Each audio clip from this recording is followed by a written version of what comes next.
friends, thank you so much for joining me this morning. I know that you have a lot of things to do, and actually that's what we're going to talk about, is how many things we have to do, but also how we can get more free time this summer. That's what I promised you. That's what we're going to do. We're going to do it quick, and I just have a few points to make, and then I'm going to tell you how I'd like to help you have more free time this summer as well. So let's get started. I'm going to share with you this morning something that is literally saving my life, giving me a better quality of life and more downtime for my brain, and it can work for you as well. I am kind of a neuroscience nerd, and so I am very, very interested in what happens in our brains, because I think that once we begin to understand ourselves in that way, so many things can fall into place for us, and especially around what I love to research and what I do for a living, and that is processes of creativity. So creativity is something that we all have, right? We don't have to come to a workshop. You don't have to be on this webinar to find out how to be creative. You just are creative, but there are conditions that can help us be more creative or less creative. And so I have spent many, many years studying processes of creativity, understanding why we are really creative sometimes and sometimes we're not, and how to make the most out of that. Because here's the thing, you are why I'm in ministry. Those of you who have come on, you have worship planning to do. You know that that's what I do. That's what I try to help you do. And so one of the things that I want to do is I want to find out how I can help you be more creative, have more ease and more joy in that creativity. And what that means is also having some quality of life downtime. Now, I'm going to share with you a little bit about why I have suffered for many years from not having actual free time while I'm having downtime, because that's two different things, free time and downtime, right? So I can plan a lot of downtime, but I cannot be free in the midst of my downtime. Do you resonate with that? Is that something that sounds familiar? So even in my downtime, I'm not actually having downtime for real because I haven't stopped my brain. Not that we want to stop our brain, but I haven't stopped my brain from just churning in the ways that it can churn. So let me go back and say a short intro for me. For those of you who don't know me, I am the creator and visionary of something called the Worship Design Studio, which is an educational tool and also a resource tool for over 1,000 churches right now across the country in many different denominations and many different sizes. What I try to do is help jumpstart you in your ideas about worship so that you can have more time to do the other things in ministry that you need to do, and also maybe have some downtime, have some quality of life. I'm a freelance educator doing workshops and retreats all over. I'm a consultant to churches. I'm a worship designer. I'm an author. And I've been doing this for 25 years, and things just keep getting busier. I juggle a lot of things. So here's a look at my calendar. Okay, Jenna, who just did the tech introduction, my project manager, and believe me, I need somebody to manage my projects because we've got a lot going on. Recently, we came up with this color-coded calendar to help see and block out time for me to do specific things. Now, I've got different kinds of work that I do, right? I've got meetings, I've got interviews, I've got events and conferences, I've got travel, seminary teaching here at San Francisco Theological Seminary where I teach, and worship series production for Worship Design Studio. I just spent this last week immersed in creating the next one that will come out the end of this month, and I'm super excited about, that deals with issues of money and spirituality. But did you see how I said that? I spent last week immersed in it. And I'm going to tell you that's a little hint about what's coming around what I've discovered about what can help us with our productivity so that we can, when we have our downtime, it can actually be free time. All right, so all of those different things that I do are color-coded so that I can see where I might be getting into trouble. If I have too many colors in one day, we're in trouble, right? But this is not any different than any of you. I'm sure your calendar looks a lot like this. You wear so many hats, especially those of you who are pastors who are joining me on this. But also those of you who are laypersons who may be helping with worship team on the worship team. This is not the only thing that you do in your life. This is something that you do because you love it, and it's on top of everything else you do in your life. So we all have this multi-layered living that we do these days, right? We wear many hats, and only one of those is worship planning. So one of my biggest triggers for anxiety is wasted time. Oh my gosh, if I feel like I have wasted some time, I feel it's depressing to me because time is so precious that when I go through a period of time and I feel like I can't get anywhere, I can't get anything done, I can't get anything accomplished, why am I spinning my wheels? That's really distressing to me. And so my anxiety goes up. So wasted time. All of us in our vocation, we do it because we feel called to do it. But we also want to have a life outside of our vocation, right? I mean, that's an important thing, that we have a balance of those things that we're doing, that is our vocation, our work. No matter how called we are to it, we also need to have a life apart from that. So when I feel like I've wasted my time, it's when I have decreased productivity around something, and that increases my stress. So these are not the conditions for creativity. This is not the conditions for me loving what I do. Even though I love what I do, there are times, can I get a witness? Are there times when you say, I love what I do, but right now I don't love what I do, right? And this is it for me, when I feel like I've wasted my time. So I've done a little bit of work around this lately, and that's why I wanted to share this with you. What I have determined, it really sort of contributes to this sense of wasted time, is unexamined worry and no scheduled plan. So unexamined worry is when I just have this in the background, this sort of low level, sometimes it's not so low level, but this continuous feeling like I have so much to do that I can never relax.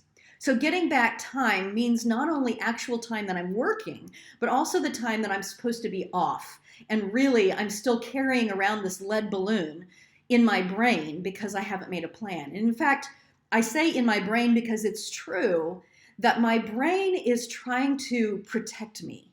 My brain is trying to help me not have things fall through the cracks, doesn't want to worry. And so it says, okay, we're worried, and so let's just keep working. Let's just keep thinking about this. But because I haven't created a very detailed plan to actually address the worry, then it's just a constant buzz of worry. I worry about the to-do list too soon because I don't have a scheduled plan to start worrying about it. So I just continually worry about it. Does this make sense? And do you recognize yourself in it?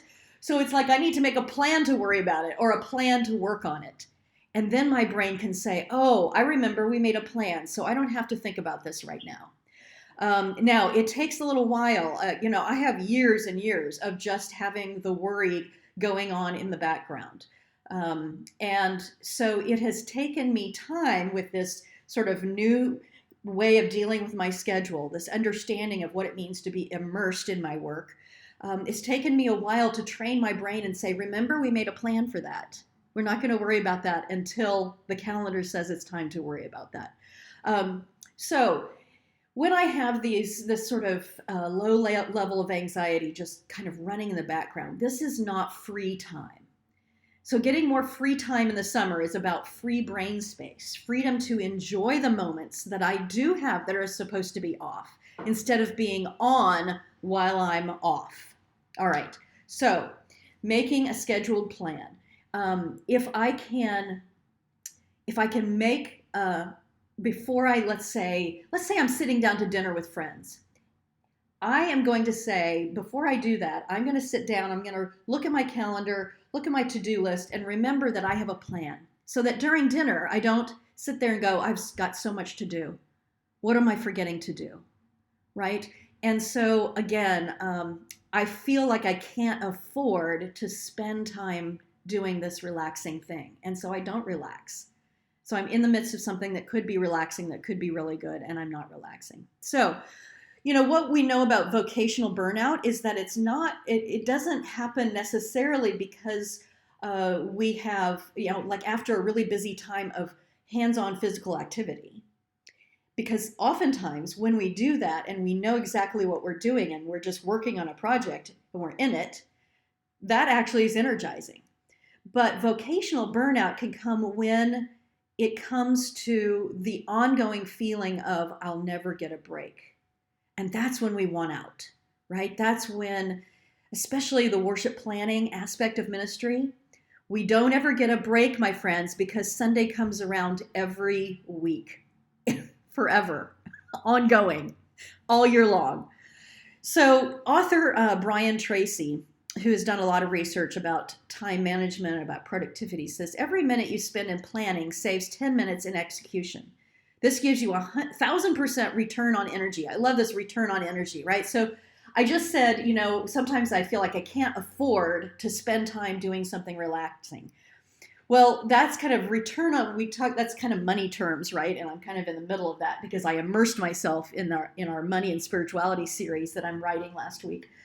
But this return on investment kind of language that we use, I love Brian's return on energy, right? So what can I get the greatest return on the energy that I'm expending? And so planning, he says, is one of the most effective and best return on energy that you can get, because for every 1 minute you spend, you save 10 minutes in actually doing it. So he's singing my song in the worship design studio. My mantra is plan together and plan ahead. Well, both of those things have the word plan in it, right? So this is one of the things that I have discovered is that when we create a plan and then work the plan, it can happen. Now, many of you have heard this is nothing new, right? I'm just here to remind us that in this time of summer when maybe things are slowing down a little bit, maybe you have, I know several people who have gone from 2 services to 1 service in the summer. It creates a little bit more expansion, right? And so I want you to be able to enjoy this time. Let's just take a moment and enjoy a sip of whatever it is that you're drinking as we talk about expanding our time. So, friends, the way that I interpret Brian Tracy's quote is spend a little time to get back a whole lot of time. So how can I help you do that? That's what I'm going to do. So the first thing is to share with you this calendar thing I've been doing.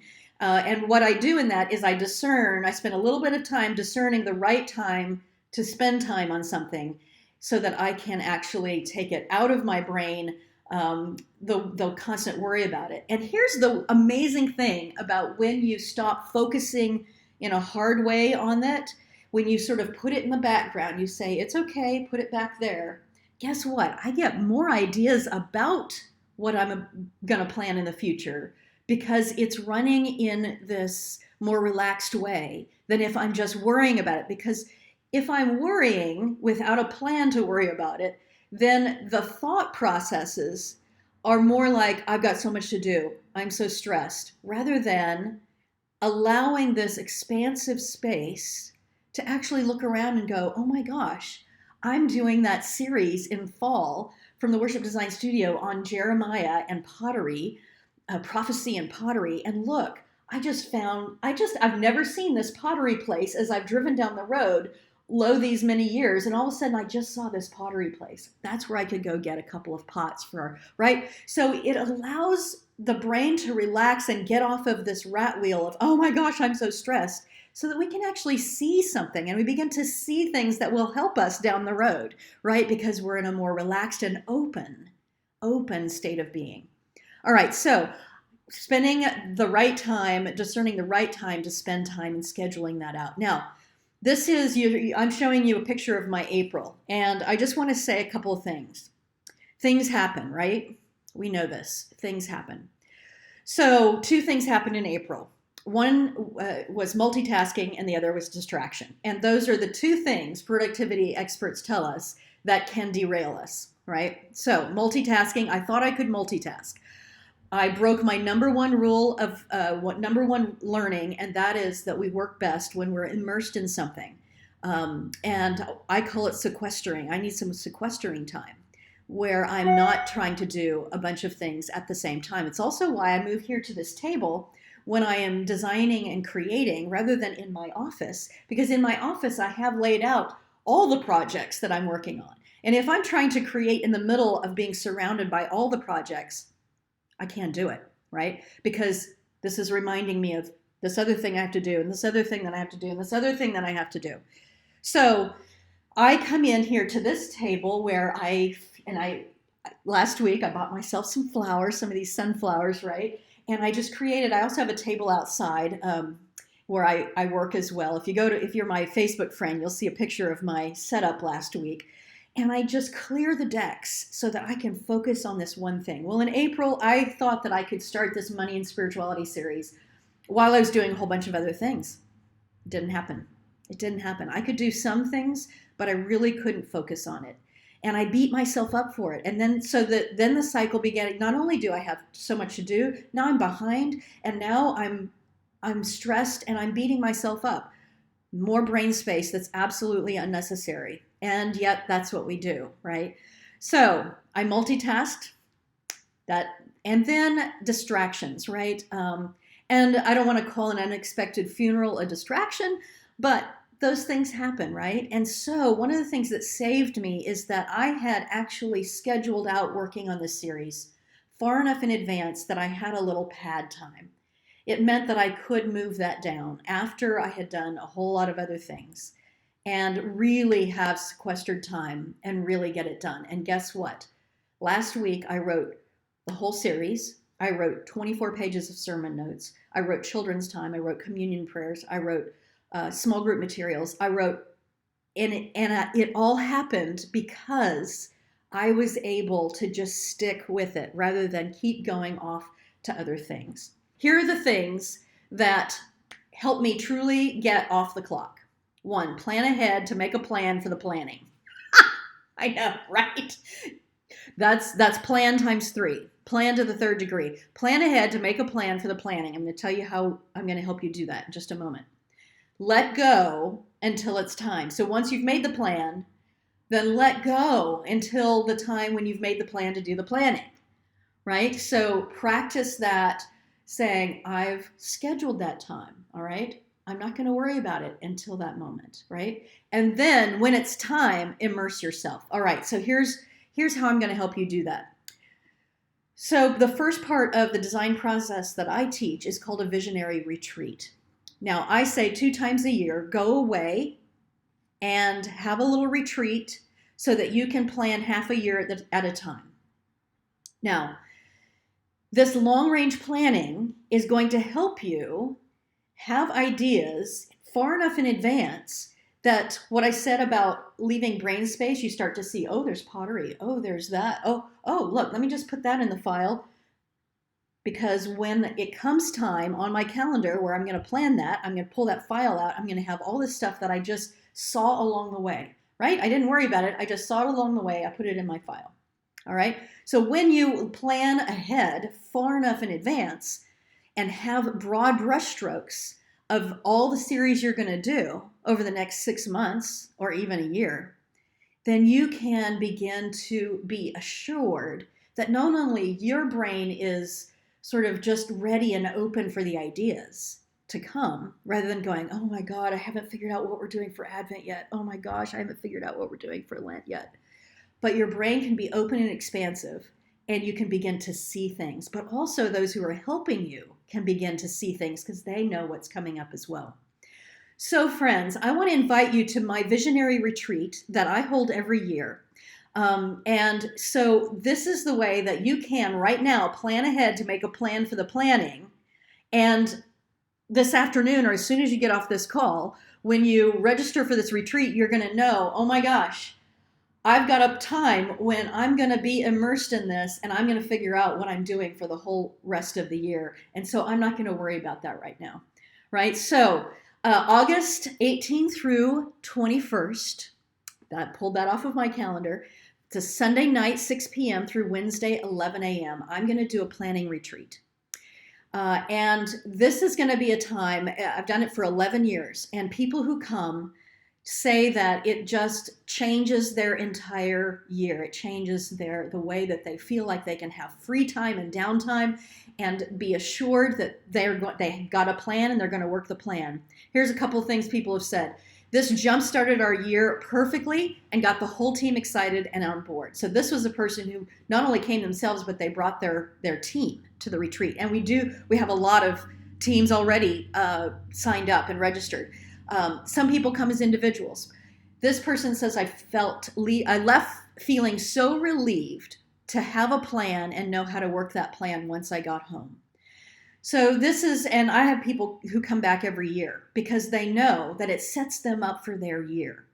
And it helps them to have this ability to dive deeply into all aspects of their ministry because they're not worried weekly. Oh my gosh, what am I doing? What am I doing next week? What am I doing next week? Right? So getting truly off the clock. Second thing, let go until it's time. So here's what I'd like to do to help you let go until it's time to plan. And that is when you register for this retreat, we're going to give you fall resources so that we'll ease the summer prep time for fall. And that's how you're going to get even more free time this summer. Because even if you're not a Worship Design Studio member right now, we're going to send you a fall retreat. One is called My God is a Rock. It's a non-lectionary one. But we're working right now, as I said, on this prophecy and pottery journey with Jeremiah, lectionary-based fall one. And as soon as it comes out, we'll send that one to you as well, so that you can have your fall planned out and you are able to just sort of immerse yourself in the retreat in August and think, because we start in Advent, so we start after fall so that we plan way ahead, right? So we're going to support you with all these fall resources so that you can actually forget it until it's time, all right? So the other thing is that we will give you, right around the time the retreat is, we're going to give you access. If you're not a Worship Design Studio member already, we're going to give you access to the Worship Design Studio for a month, which means that you'll have access to 10 plus years of worship series. So it is possible that at the retreat, you could actually have so much at your fingertips that you see how easily it is to plan out your year. And even if you don't use our series, basically what the series are meant to do originally was to just jumpstart you and show you how you can plan your own themes based on the liturgical year and the lectionary or non-lectionary. So that's how you're going to just leave it, forget it, let go until it's time, because we're going to help you be ready in so many different ways. Thirdly, when it's time, immerse yourself. And so three ways you can immerse yourself. One is getting away, right? Sequestering is a way to immerse yourself. And this is why so many people love coming to my retreats. This year it's in Oklahoma City. Now I'm going to tell you why in just a moment. Well, one of the reasons why is that the church, St. Luke's United Methodist Church, these folks have been coming to my retreats for years and years and years. They're a big staff, they're a big church, but they know the value of planning ahead because they have a team. They actually have to coordinate several services and a lot of staff members. And so they know that coming together ahead of time and sequestering themselves, they came to I've done this in Tahoe, I've done this in several places, but they would come and they know the value. And so we decided we were going to try it at a church in the Midwest, because I haven't done it in the Midwest. And so we decided to do it at our friend's church because they've been so faithful and so wonderful, and they have an incredible facility. So getting away helps you immerse. Come on your own. If you're an introvert and you create better by going inward, that's what you're going to want to do. Or come with your team. And if you're an extrovert and you love to bounce ideas off of people, that's the way you're going to want to do it. So, there are lots of hotels and Airbnbs in the area. We've already got teams signed up who are getting Airbnb houses so that they can, have their team together the whole time and just have a blast. It's great team bonding kind of experience. All right. Second thing is, I will immerse you in every season of the year, the essence of every season of the year. So I'm going to set the stage. Every session, we're going to be focusing on a part of the liturgical year. So for instance, the first session, I will be immersing you in Advent, the Advent Christmas Epiphany cycle. I will set the stage. Chuck Bell's going to be there again, my wonderful musician. Oh, he's just amazing. We're going to have guest musicians from the church as well. And we're going to immerse you in the sights and the sounds and the theology and the historical biblical foundations for that season. And then I'm going to let you work. So this is a real working retreat. It's not just me presenting things. I present and then I have you get to sit down and decide and be creative. So when you get immersed, you get more decisive and you get more creative because you are focused, you are laser focused on that. So I'm going to help set the stage and get you immersed. And what I love about these retreats is that while you're working, I'm working the room and I'm coming over. You can say, hey, Marcia, come over here. What do you think about this? And I get to brainstorm with you. I can brainstorm till the cows come home. I love that. And so I love just popping in to people, to groups at their tables and sort of saying, they'll say, oh, we're thinking about this idea. And then I go, oh my gosh, that is so cool. What if you did this, right? And so I get to brainstorm with you. That's so fun being on site with you. The other thing is that unforgettable experiences help you immerse spiritually. And people go away from this retreat saying, not only did I get a lot done, but I feel renewed in my passion for my vocation. I feel spiritually deepened. So Monday night, friends, we're going to have this amazing experience. And it's one of the reasons why I wanted to go to Oklahoma City, besides wanting a Midwestern location and wanting to be at my friend's church. And that is the National Memorial there. The Oklahoma City bombing 25 years ago. I can remember that day, as many of you probably can as well. But this memorial is one of the most stunning memorials I've ever seen in my life. And we are going to be there. We have gotten permission to go there and produce and create.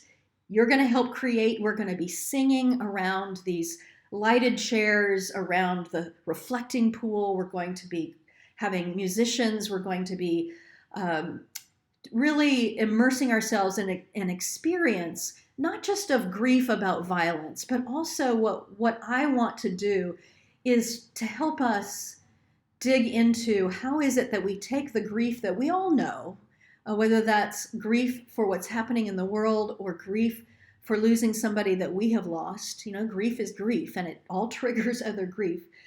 But how do we address that in worship? And Holy Week, Monday night, we talk about Holy Week, and we will do this experience, and then the next day we will reflect a bit about how is it that we deal with the grief and unrest and the things that we're feeling in our world these days. Because context is important. It's not about having just a bunch of groovy ideas. It's also about immersing ourselves in ways that we can offer hope in the midst of that grief. And that's what this memorial does. It is not a depressing place. I actually leave there every time I'm there, which I've been there about 3 times. Every time I leave there with hope, renewed, and I leave there with conviction to create more peace in the world. And that's what we want to do in our churches, right? So that's what's going to happen on that Monday night. So just to reiterate before we close, wasted time happens when we have unexamined worry that just runs in the background and we have no scheduled plan to address the things that we need to do. And so it just keeps us captive to that worry, even in our downtime. So downtime does not end up being free time. Getting truly off the clock means to plan ahead, to make a plan for the planning. I hope that you'll decide to come to my planning retreat because I want to help you with just jumpstarting your year and helping it be the best liturgical year you've ever had in worship. Let go until it's time. I hope that you will do this because I'm going to give you resources for fall that will help you just have even more free brain space this summer. And when it's time, immerse yourself. And I hope you'll come to the retreat so you can immerse yourself around a whole bunch of other people who are immersing themselves and be inspired and get so much done for the whole year. So that's August 18th through 21st in Oklahoma City. You can go to wds.events/planning retreat and you'll find out more. You can register. We already have a lot of people coming and we will cap it off. So I want to encourage you to consider it soon, get it on your plans and, plan to come because it's just going to be a one-of-a-kind experience. Yes, I've done this for 11 years, but the reason why people come back year after year is because they know that the content is different because we're going into a different year. And because they get to actually plan their year, which is going to be different from last year. And because they know that it sets them up for the year to come in a way that helps them have actual more free time free brain time in their downtime.